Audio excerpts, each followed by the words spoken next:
बलविकरणाय नमो बलविकरणाय नमो बलाय नमो बलप्रवथनाय नमः सर्वभूतदमनाय नमो मनोन्मनाय नमः स्वाहा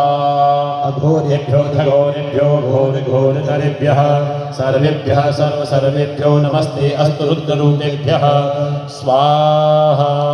तत्पुरुषाय विद्महे महादेवाय धीमहि तन्नो रुद्रः प्रचोदयात् स्वाहा ईशानः सर्वविद्यानाम् ईश्वरः सर्वभूतानां ब्रह्माधिपतिर्ब्रह्मणोऽधिपतिः ब्रह्मा शिवो मे अस्तु सदा शिवो मा स्वाहा ओम शिवो नामासि स्वदितिस्ते पिता नमस्ते अस्तु मामाहि गोसीः निवर्तयाम्यायुकेन्नाध्याय प्रजननाय राजकोखाय च प्रदास्वाय सुविद्याय स्वाहा देव सविदुरितानि परासुव दुर्भद्रं तन्न आसुव स्वाहा यौहौ शान्तिरन्तरिक्षो शान्तिः पृथिवी शान्तिरापः शान्तिरोगणयः शान्तिः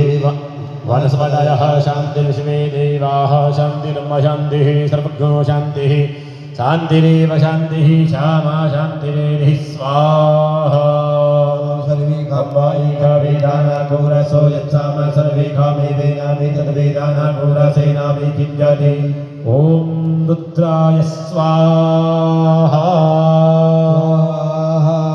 मनोजूतजुगदाम्बाय च वेहत्वदिग्निमिमन्दनो द्वैचन्यनिमो संवन्ददातु विश्वे देवा जयमादयन्तामो प्रतिष्ठं दध्याय नमः गोत्रिणिः समिधा जनानां प्रगधेनमिवायते मुखासम्मादपाव्यवयाम जिहानाः प्रवानवः सुसुदेनागमतं शिरसे स्वाहा मूर्धानन्दिवो अनदङ्गलिका वैश्वानरमदा आदातमग्निम्माय कविभूषं राज्यमतिचिन्तनानामासन्नापात्रन्द्रेन्द्रियवाः शिगाय वसन्मर्माणि ते वर्मणा चादयामि सोमस्त्वाराजा पुनर्वरीयो वृणसे कनोतु यन्तद्वानुदेवा मदन्तो कवचाय हों विश्वनक्षश्रुताविसो मुखो विशदो बाहुलसो देवैकाय निरत्याय वचन्मानस्तोकेतनयेमान आयुषिमानो भोगमानो स्वे गुरीरिकः मारुभ्यैरानुद्रभामिनो वलीजरिकुण्डाजुरिभावामयस्त्राय भद्रधियाये नित्यं महेशं क्रजतगिरिनिभं चारुचन्द्रावतंसं रत्नाकल्पोज्ज्वलाङ्गं परशमिकपराभीतिहस्तं प्रसन्नं पद्मासीनं शीलं समन्तास्तुमदगणे व्याघ्रकीर्तिं वशानं विश्वाजं विश्वमञ्जं निखिलभयहरं पञ्चवक्त्रं नेत्रं स्वाहा